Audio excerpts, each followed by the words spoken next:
Pensando en Voz Alta. Conversación espontánea en la que se analizan los temas de actualidad, abordados bajo la perspectiva de Alfredo Mena Lagos. Pensando en Voz Alta.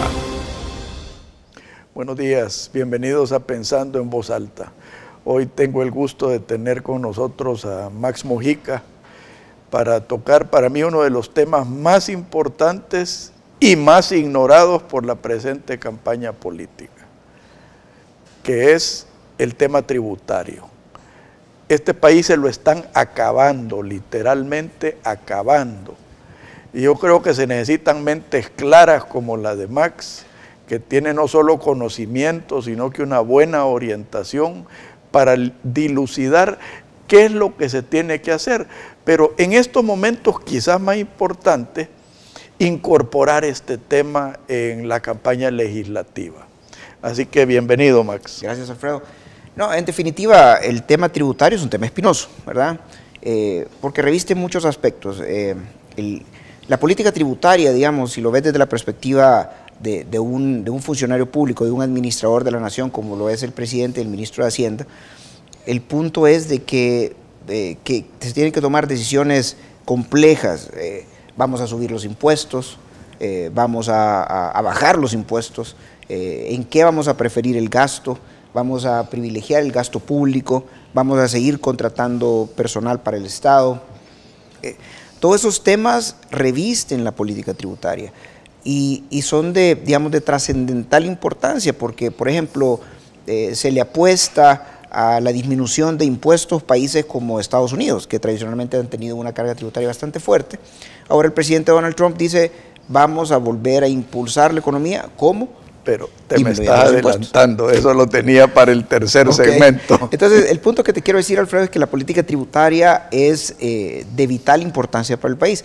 Y al mismo tiempo, como hablas de PIB, hablas de números, hablas de proyecciones, es bien árido, ¿verdad? Y eso escapa al entendimiento del común de las personas. Y yo creo que programas como el tuyo es bien importante para dar, esto como masticado, como explicarlo en semillitas, y no estoy diciendo peyorativo, ni mucho menos, pues diciéndole a los amables, que es un tema complicado. A los amables televidentes que no entienden, ¿verdad? Sino que simplemente lo que venimos ahora es a traducir cifras, números, proyecciones, para que todos sepamos que esto, primero, que es importante, y segundo, como tú lo has dicho, pues prácticamente está en la orfandad, ¿verdad? Porque no tenemos ahorita ningún diputado que ni siquiera se atreva a tocar estos temas. Bueno, hay uno, Francisco Rovira del PCN, es el único candidato a diputado que ha inyectado el tema en su campaña. Pero tú hablaste de cifras. Yo tengo la tesis de que El Salvador está siendo excesivamente tributado. Si nosotros reparamos las cifras del crecimiento del PIB y del PIB en sí, que es el Producto Interno Bruto, nos damos cuenta que El Salvador tiene la segunda carga tributaria más alta de Latinoamérica. Y si eso lo compaginamos con el crecimiento económico, yo hace poco vi una gráfica que me dio vergüenza, a donde Panamá está creciendo al 5 y pico % anual, Nicaragua al 4 y pico, Honduras y Guatemala al 4 y pico, y El Salvador a 1.8. Entonces, lo que se está haciendo en realidad es generando pobreza. Sí, es que lo que sucede es lo siguiente. Empecemos hablando por el tema de los tributos y empecemos hablando por el tema del crecimiento. ¿Qué significa crecer? Significa de que tenemos dos aristas, en términos, líneas gruesas y generales. Tenemos la arista de la inversión interna, que es, usted, amable televidente, dice, yo quiero poner un negocio. Eso es lo que es el crecimiento interno. Un ciudadano, una persona natural de ese país dice, voy a poner un negocio, voy a poner un hotel, voy a poner un hospital, voy a poner un restaurante, voy a poner una fábrica de camisas. Eso es, voy a vender paletas. Somos nosotros, ¿verdad? Ese es el crecimiento interno. Y luego está el crecimiento, en términos internacionales. Eso significa nosotros como país somos atractivos para captar esa inversión internacional. El crecimiento interno se logra por medio del dinamismo económico, es decir, acceso a créditos, seguridad jurídica, facilidad de trámites, facilidad para inscribirte como contribuyente del impuesto, facilidad para administrar los impuestos. Ese es el crecimiento interno, el cual hasta cierto punto es natural, pues porque el ser humano es inquieto y empieza a invertir localmente porque es algo que está en uno hacer, ¿verdad? Pero el crecimiento internacional no es natural. El crecimiento internacional es el producto de una competencia de El Salvador con el resto de la región y, por qué no decirlo, con el resto del mundo. De igual forma estamos compitiendo para traer inversionistas de Nicaragua, como, digamos, contra Nicaragua, ¿verdad? El inversionista puede decidir, me voy a El Salvador o me voy a Nicaragua, como estamos compitiendo contra Vietnam, o estamos compitiendo contra otras economías emergentes, ¿verdad? Entonces, ¿por qué un inversionista va a decidir ir a invertir a El Salvador? Realmente son muy pocas las razones. No tenemos seguridad interna, nuestras calles no son apropiadas, es decir, porque hasta eso mide un inversionista, cómo va a mover su producto, con qué facilidad lo va a pasar por fronteras. Nuestras fronteras no es que estén en mal estado, sino que nuestras fronteras son una traba en términos de costo, porque un producto estacionado en una frontera por 3 días implica un costo, implica aumento de costos salariales, implica aumento de costos en bodegaje. Entonces, uno de los problemas que nosotros tenemos en El Salvador es que las mentes de nuestros políticos están anclados en una... No puedo ni siquiera decirte lo de la Guerra Fría, porque ya no ni siquiera el término, sino que probablemente tengan algún tema poco evolutivo, o sea, un tema como cavernario, en el sentido de que piensan de que El Salvador, de que le hacemos un favor al inversionista de que venga aquí a El Salvador, o sea, cuando nosotros deberíamos de estar convirtiendo nuestro país en un lugar atractivo para el inversionista internacional. ¿Y por qué? Porque apoyamos a los ricos, porque apoyamos a la gente que venga a hacer dinero y nosotros somos, como a veces me califican a mí, un sirviente del capital. Por favor, señores, estamos queriendo traer inversión porque le queremos dar empleo a los jóvenes, porque le queremos dar empleo a la señora de la maquila, porque le queremos dar empleo a los muchachos que están graduando de la universidad, porque le queremos dar empleo a todas esas personas que se van a estudiar, a sacar una maestría y vienen de regreso con su título bajo el brazo y no saben dónde trabajar. No puede haber generación de empleo si no apoyamos la inversión internacional y la inversión local. Y ahí entra, dentro de ese apoyo, el tema de los impuestos, ¿verdad? Fíjate que una cuestión importante, y creo que es sencillo de explicar, es la filosofía tributaria. Y la filosofía tributaria tiene 2 extremos. Uno, el extremo que este gobierno tiene, que es de ordeñar la vaca hasta acabársela.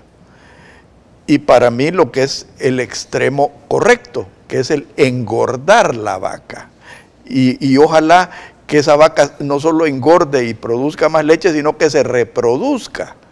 Entonces, estamos en el extremo negativo de la situación y lo podemos ver si este país económicamente cada día va peor. Entonces, ahora nos preguntamos, no hay seguridad, ¿cómo vamos a pagar para resolver el problema?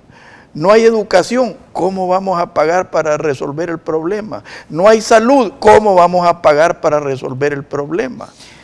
Lo que sucede, Alfredo, mira, está este dicho de mi buen amigo Jorge Daú, que yo creo que vale la pena traerlo a colación con lo que tú estás diciendo, que es, en El Salvador no tenemos un problema de ingresos, en El Salvador tenemos un problema de gastos. Correcto. Entonces, aquí te lo voy a plantear de esta forma.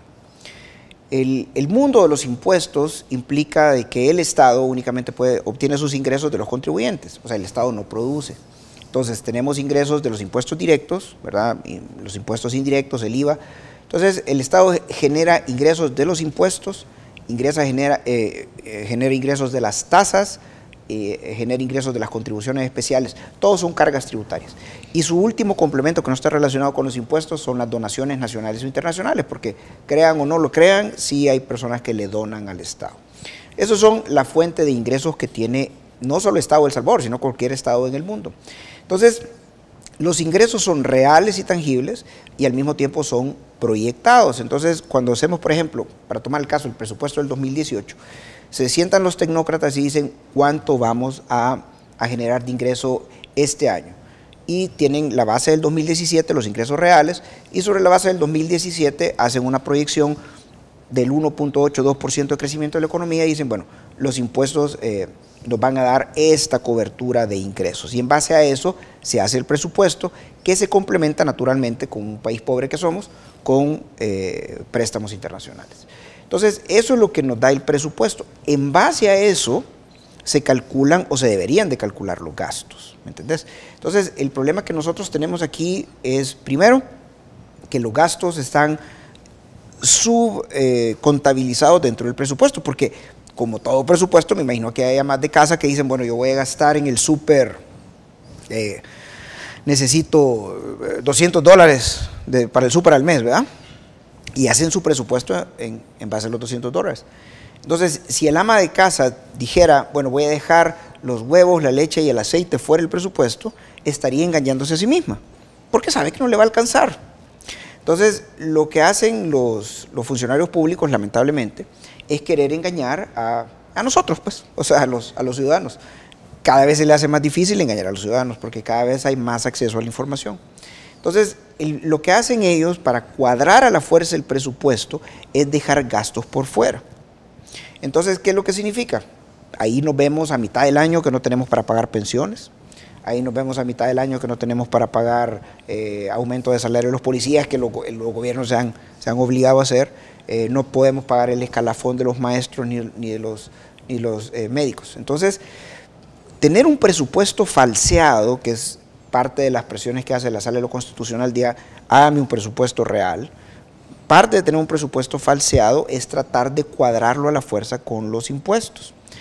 Ahora, si aquí hubiera un representante de ICEFI o hubiera un analista de la UCA o estuviera alguien de Oxfam, dijera, el problema es que ustedes pagan muy poco impuesto.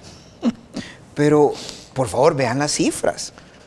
Desde el 2009, que empezó esta era del cambio, tenemos 24 nuevos cuerpos de impuestos legales.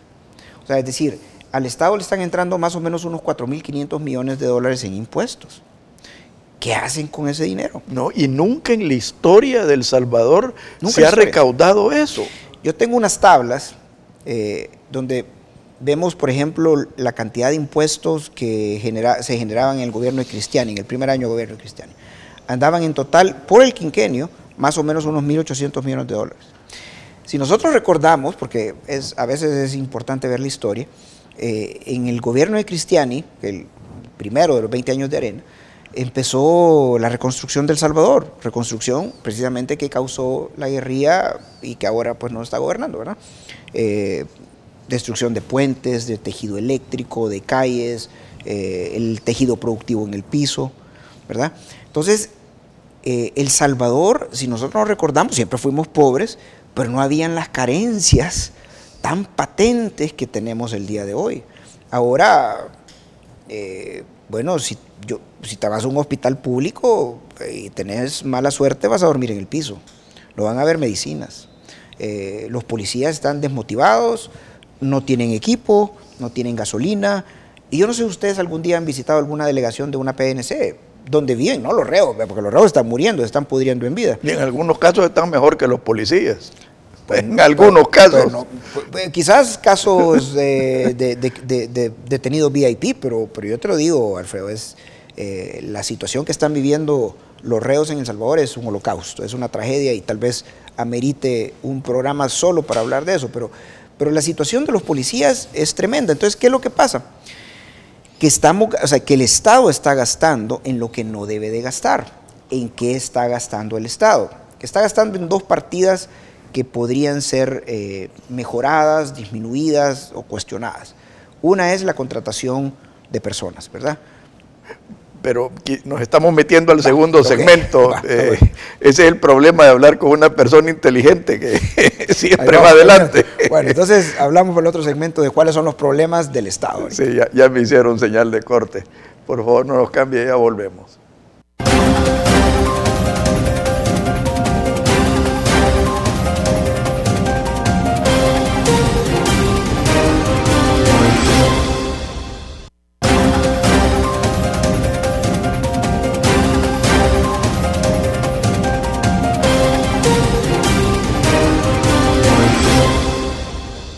Max, retomando lo que tú estabas diciendo en el segmento anterior, yo me he tomado la libertad de dividir la corrupción en 3 segmentos.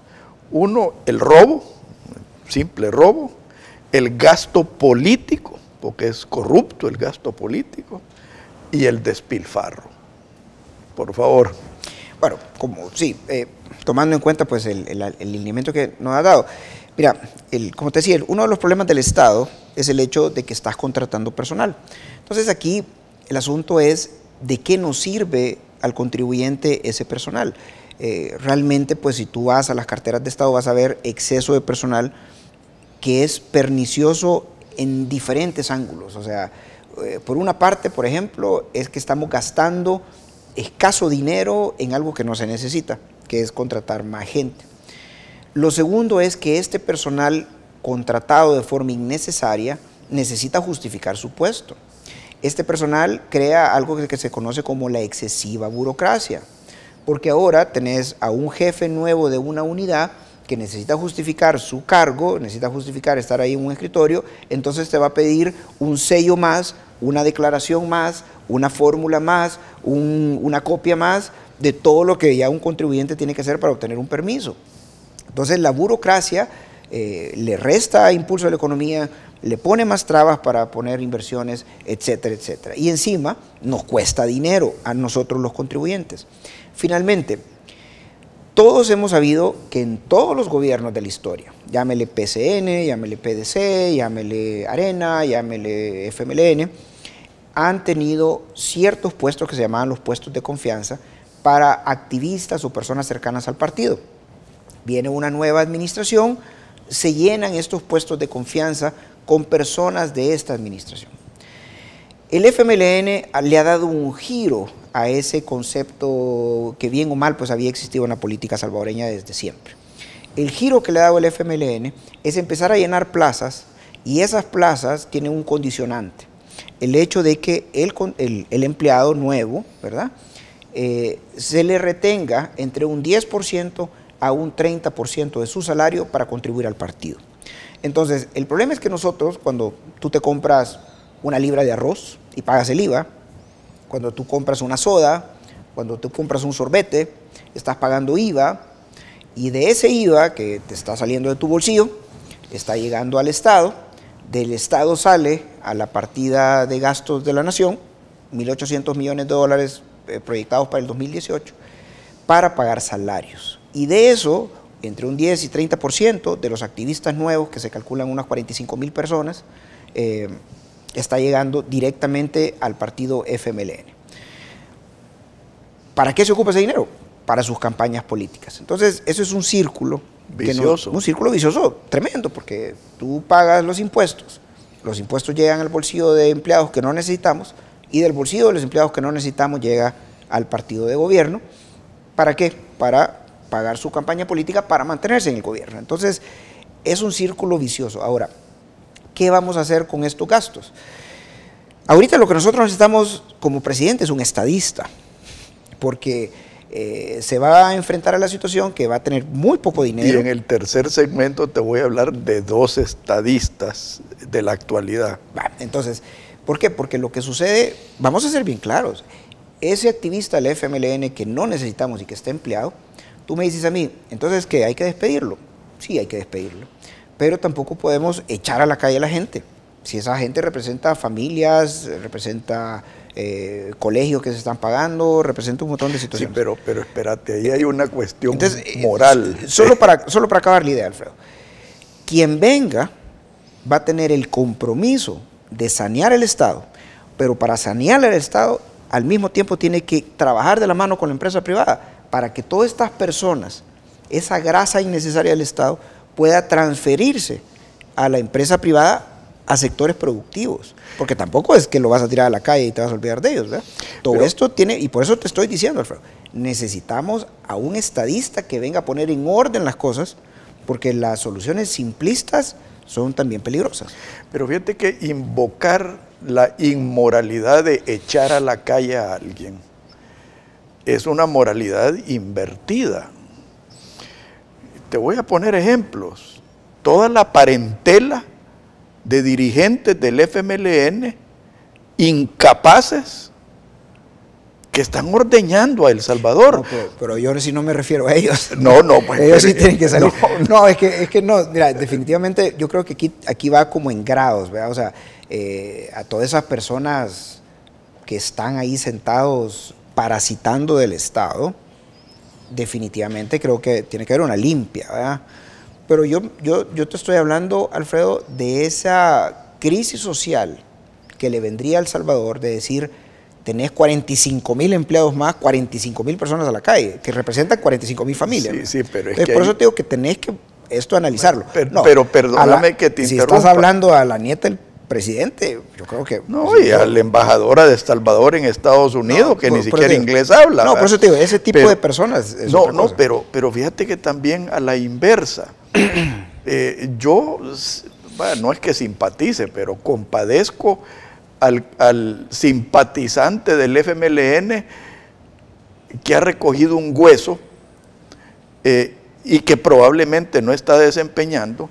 Entonces, sí, o sea, venir a echar a la calle a toda esa gente, si se toma como una medida aislada, sí es peligroso, claro, y es cruel. Claro. Ahora, si esa medida la acompañás con un esfuerzo por generar empleo, es que eso es lo que te estoy diciendo. Entonces le vas a decir, bueno, papito, te vas a quedar sin el hueso del gobierno, pero te vas a ir a ganar la vida a un trabajo de verdad. ¿Cómo la ganamos todos? A un trabajo de verdad. No, es que eso es lo que te estoy diciendo. O sea, mira, ahorita urge, digamos, es impostergable sanear las finanzas del Estado. Es impostergable.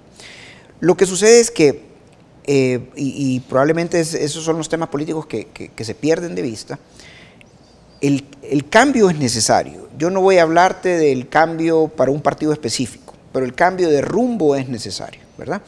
Entonces el que venga, digamos, a sentarse en la silla, el que venga a administrar de nuevo El Salvador, tiene que pensar en que sanear las finanzas del país es impostergable. ¿Qué significa eso? Despido de personal, innecesario, sí, pero también al mismo tiempo generar las posibilidades dentro de la empresa privada sin estas confrontaciones innecesarias, sin amenazar de nuevos impuestos, sin amenazar con expropiaciones, o sea, no, trabajar de la mano con la empresa privada para generar esos espacios y trasladar esa grasa que definitivamente el Estado le sobra, trasladarla al sector productivo, ¿verdad? Esa es una de las partes. Otra de las partes, que yo les soy bien honesto, miren, una de las ventajas que yo tengo como analista es que no voy de candidato a nada, pues entonces en ese sentido pues puedo expresar lo que yo considero necesario expresar y hasta cierto punto pues puedo caer mal en ciertos sectores, ¿verdad? Pero así es la cosa, o sea, la verdad es que los números no mienten, ¿no? No estás en el negocio de caer bien. No estoy en el negocio de caer bien, gracias a Dios. Y el tema es el siguiente, ¿qué otro aspecto tenés que considerar? Las situaciones sociales, pues los aportes sociales. Por ejemplo, el tan connotado vaso de leche. El vaso de leche, la última vez que yo vi números, le cuesta a los salvadoreños $9 millones cada 45 días. Y lo peor, que ni siquiera se lo pagan a los lecheros. Y encima de todo, lo que se le da a las escuelas es 3 onzas de leche por muchacho. Lo cual, al final del día, no aporta realmente nada. Pero es una bandera populista del gobierno. Vino un candidato de la oposición, precisamente de Arena, y habló lo que yo estoy diciendo. Miren, el vaso de leche no va para ninguna parte. Le cayó la opinión pública encima. Y él se retractó y dijo, no hombre, si es que yo no quería decir que el vaso de leche, hoy le vamos a dar desayuno completo. Dios mío, es que miren, hay que tener el valor de decir las cosas por su nombre. Los subsidios sociales son necesarios en un país pobre como el nuestro, pero tienen que tener una contraprestación, es decir, yo voy a invertir en algo social, llamarle por ejemplo la educación del pueblo, la salud del pueblo, porque yo quiero un pueblo educado y sano, que le trae un rendimiento económico de regreso al Estado, porque ese pueblo educado y sano va a ser productivo. Pero si yo le estoy dando vaso de leche, le estoy dando zapatos de uniforme en octubre cuando se va a acabar el año escolar, le estoy dando semilla mejorada que le doy una sola bolsa y me olvido después del campesino, no le doy herramientas integrales para producir, sino que simplemente le estoy dando una dádiva. Entonces yo no estoy haciendo nada real por el pueblo, lo que estoy haciendo es comprando voluntades, lo que estoy haciendo es generando clientelismo político, lo que estoy haciendo es tener la capacidad, este funcionario populista, de llegar a decir, mire, si me quitan a mí, todo esto lo van a perder, todos estos regalitos que le damos lo va a perder. Pero fíjate que peor que eso, Max, está la destrucción del país. Y te voy a poner un ejemplo. Aquí todo el mundo admite que el sector agrícola está en crisis. Claro. En crisis, o sea, y en algunos sectores en vías de desaparecer. Yo conozco gente que ha tenido que abandonar sus tierras por falta de seguridad. Ya no digamos por falta de financiamiento, por falta de apoyo, lo que tú querrás. Falta de seguridad. Y el otro día se me pararon los pelos al escuchar al ministro de Economía queriendo justificar un impuesto territorial. Pero si es que eso es darle el tiro de gracia a la agricultura de El Salvador. Fíjate que, Alfredo, yo creo que ya hablar de más impuestos en El Salvador ya es imposible, ¿verdad? Yo me atrevo a decir que lo que nosotros necesitamos es al revés, es una reversión de impuestos, porque hay impuestos que, oigan bien lo que les voy a decir, son más caros administrarlos que lo que producen. Un claro ejemplo es el impuesto al cheque. Es carísimo administrarlo para lo que produce. Entonces, definitivamente El Salvador tiene que tener una reversión en la carga tributaria. Yo sé que ahorita los de Oxfam y algún pensador de la UCA o algo así me va a querer matar, pero esa es la realidad. Si nosotros lo que queremos es que te voy a aclarar, Oxfam y la UCA nunca han producido. O sea, esa gente no está acostumbrada a producir. Entonces, el tema ahorita es que nosotros tenemos decididamente que apostarle a cambios radicales en el rumbo económico del país y en las leyes del país. Otra de las situaciones que yo he dicho en mis editoriales y que no tengo ningún empacho en decir, porque de nuevo no estoy en el negocio de caer bien, es el tema de la reversión de la reforma agraria. O sea, no podés volver a apostarle al agro si no es por medio de la reversión de las leyes de la reforma agraria. Cuando yo hablo de reversión de las leyes de la reforma agraria, no es que le demos la tierra otra vez a los anteriores propietarios, porque eso ya es imposible. No, que se permite el libre mercado. Abramos el libre mercado, y lo que pasa es que la reforma agraria pasa por un concepto marxista, que es el hecho de que es necesario para tu progreso que tú seas dueño de los medios de producción. En ese sentido, dijeron, bueno, estas grandes fincas, partámoslas y démosle al campesino creando el minifundio. El minifundio es lo menos productivo que existe, porque el campesino no tiene ni acceso a financiamiento, no tiene acceso a la tecnología, y ahí ves que y no tiene economías de escala. Exacto, el minifundio es estrictamente de subsistencia si te va bien, vea, si te va bien. Entonces, veamos en cambio los campesinos en Estados Unidos. ¿Son dueños de las grandes extensiones de tierra? No.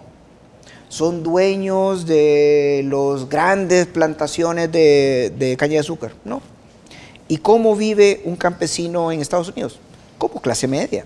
Tiene su pickup, la troca que le dicen, tiene sus hijos en la escuela, se viste dignamente, come bien, etcétera, etcétera, etcétera. Invierte. Y no es dueño de los medios de producción. Ya quisiera un campesino salvadoreño vivir como vive un campesino del sur de la Florida, por ejemplo. Entonces, si nosotros logramos dar ese paso ideológico, porque no es otra cosa más que ideológico, y abrimos la ley de la reforma agraria para que vengan empresas internacionales a cultivar extensiones considerables de tierra, que hagan transferencias de tecnología, que eduquen a los campesinos, etcétera, etcétera, etcétera. Solo así vamos a poder resucitar el agro. Para no ir muy lejos, y ya me hicieron señales de corte, para no ir muy lejos, la socialista, entre comillas, Nicaragua, tú ves ahí economías de escala. Pero es que Nicaragua ya dejó de ser socialista. Bueno, pero te digo, es socialista entre comillas. Ahora un principado. Pero bueno, no, pero te digo, socialista entre comillas. Sí. Pero no tenés que ir muy lejos para ver el contraste de realidades. Claro. Por favor, no nos cambie, ya volvemos.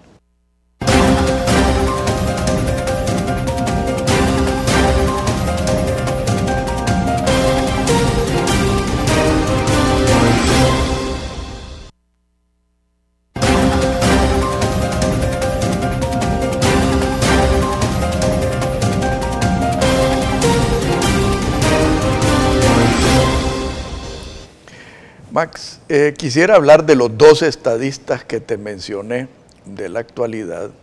Uno de ellos es Donald Trump, que está haciendo quizás el recorte de impuestos más grande en la historia de los Estados Unidos.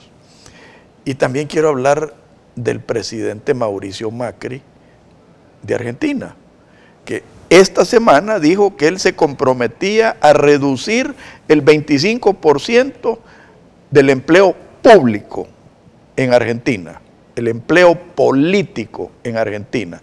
Pero dijo otra cosa, que iba a prohibir emplear parientes en el gobierno.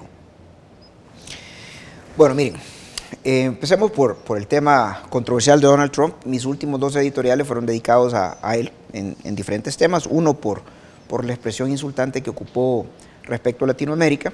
Pero, insultante, pero real, ¿verdad? No, es que eso es lo que te voy a decir. Mira, realmente, pues yo creo que todo salvadoreño decente debe sentirse ofendido, ¿verdad? Claro. de que nos llame de esa forma. Pero lo que sucede, por lo menos a mí me lo enseñaron en mi casa.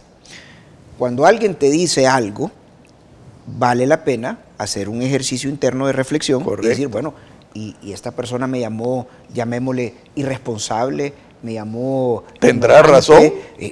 ¿Será que soy irresponsable y soy ignorante? Yo creo que es importante que uno, como Latinoamérica, haga ese ejercicio, ¿verdad?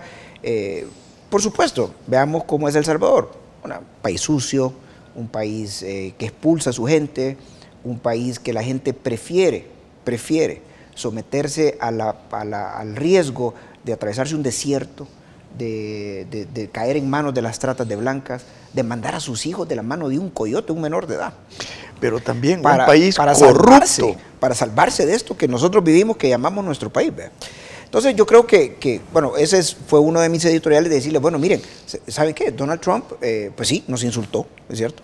Valdría la pena que nos pidiera una disculpa, pero al mismo tiempo, nosotros, si comparamos a El Salvador, que somos ahorita, con El Salvador pujante de los 60s, que producíamos tecnología antes que Singapur, y lo que nos hemos convertido, pues vale la pena, señores, de decir, ¿cómo se llama? Tenemos salvadoreños, despertemos, tenemos mucho que hacer. De entrada, lo que tenemos que hacer, y lo digo sin ningún empacho, es sacar al FMLN del gobierno. No sé por qué vas a votar, pero que tenemos que tener un cambio de rumbo es impostergable, ¿verdad? Bueno, de ahí vamos al otro tema de Trump.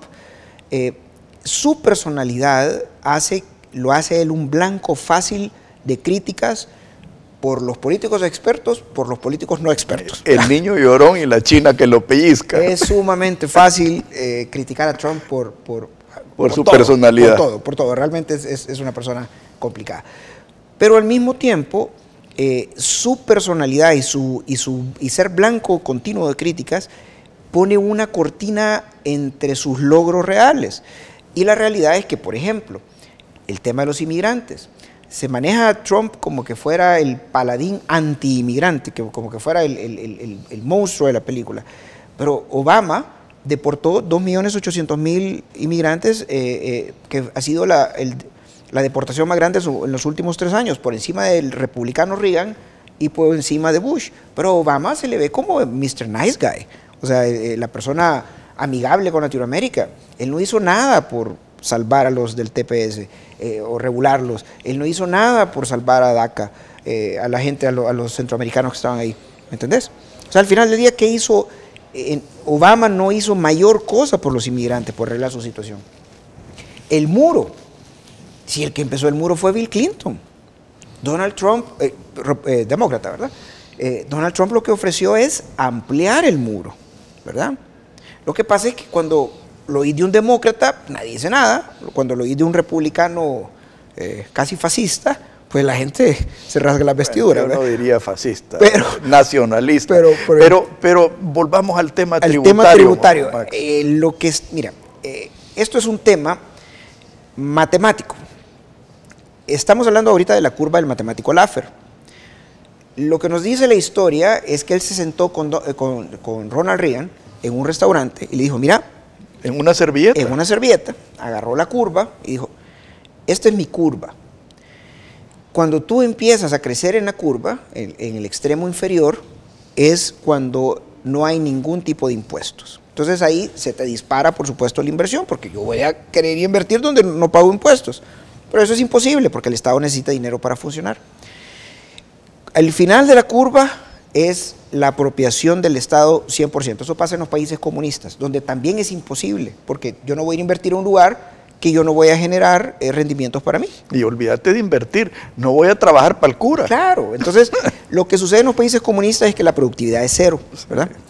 Entonces, lo que sucede en medio de la curva es que cuando tú empiezas a subir en la recaudación, donde tú te estás alejando del 100% mío, mis beneficios, y empiezas a acercarte al 100% del Estado, la productividad empieza a desincentivarse. ¿Cómo es? Desincentivarse. Desincentivarse. Entonces, lo que le dijo Laffer a Reagan, bajar los impuestos para hacer Estados Unidos más atractivo a la inversión. Ronald Reagan lo trató de hacer, no con el nivel de ambición que lo está haciendo Donald Trump.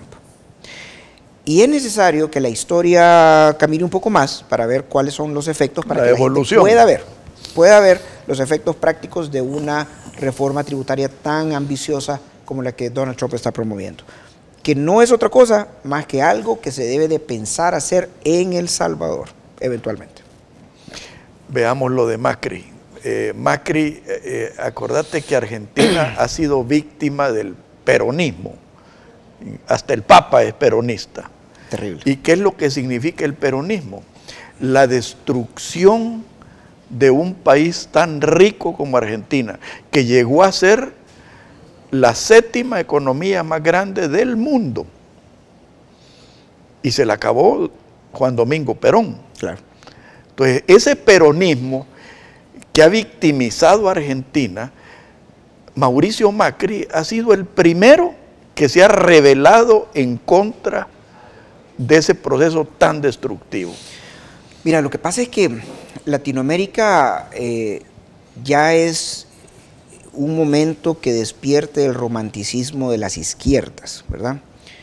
Donde nos han criado con que tú ya no, o sea, tú no puedes hablar algo que ofenda las sensibilidades del pueblo, como por ejemplo decirle es que lo que nosotros necesitamos no es regalarle a los pobres, sino hacerlos productivos, que se responsabilicen de sí mismos, que logren trabajar, que logren romper ese ciclo de pobreza.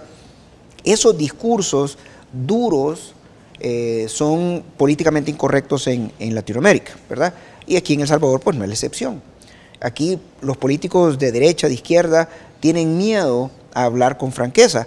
Es lo bueno pues de personas como nosotros, que como no vamos a concurso de nada, entonces al final del día tenemos esa capacidad de expresarnos de esa forma. Y Macri está en esa línea, porque la gente está harta de las mentiras populistas. La gente está harta que te prometan al pueblo cuando lo único que hacen es lucrarse del pueblo. Y no estoy hablando del gran empresariado, estoy hablando del político de izquierda. Bueno, y el político populista de derecha, que también los hay, ¿verdad? Ya vivimos nosotros la última parte del gobierno de Arena, pues los últimos 5 años del gobierno de Arena, pues fue un populismo de derecha. Entonces, nosotros ya tenemos que decirlo con claridad, o sea, tenemos que cortar los subsidios para efectos de poder salir adelante, sanear las arcas del Estado. ¿Y qué vamos a hacer del pobre? ¿Dejarlo que se muera de hambre y olvidarnos de él? No, si lo que queremos es educarlo, lo que queremos es darle oportunidades para que la gente que está en situación de pobreza, que en El Salvador es la mitad de la población, logremos romper este círculo y sacarlos adelante. Miren, no hay nada, yo soy padre de familia, no hay nada que le dé más satisfacción a un padre de familia como salga adelante. Yo le pago los cuadernos, yo le pago sus zapatos, yo le pago los tenis, yo le pago la pelota con que juega. Pero más importante en vez de que me lo está regalando el gobierno. Pero más importante aún, Max, que salga adelante. Claro, verlo progresar. Y eso significa buena educación, buena salud. ¿Y qué significa buena educación y buena salud? Un sistema de salud efectivo, que le ponga atención a la salud preventiva. ¿Qué es lo que significa un sistema de educación efectivo? Que le enseñe y prepare al alumno para incorporarse al sector productivo. Entonces, volviendo a Macri, lo que está haciendo Macri es atreverse a romper paradigmas. Y lo que sucede es que nosotros necesitamos políticos que estén dispuestos, fíjate lo que te voy a decir, que estén dispuestos a aprobar leyes, porque todo esto pasa por leyes, a aprobar leyes que vayan en contra de la misma clase política. Porque cuando yo apruebo una ley tan conveniente, digámoslo así, para los ciudadanos, como puede ser que ya no hayan empleados a nivel de parientes en el gobierno, el político está, pues sí, porque el político está queriendo ver la silla presidencial ahí a la vuelta de la esquina, ¿va? Entonces, él sabe que si aprueba una ley como esa, él mismo o su mismo partido se va a ver en dificultades cuando quiera llegar y quiera nombrar a su tía de presidenta de la Feria Internacional, pues por decirle algo, o mandar a su tía de embajadora a Singapur, pues. Entonces, el punto es de que tenemos que tener esa transformación de la política.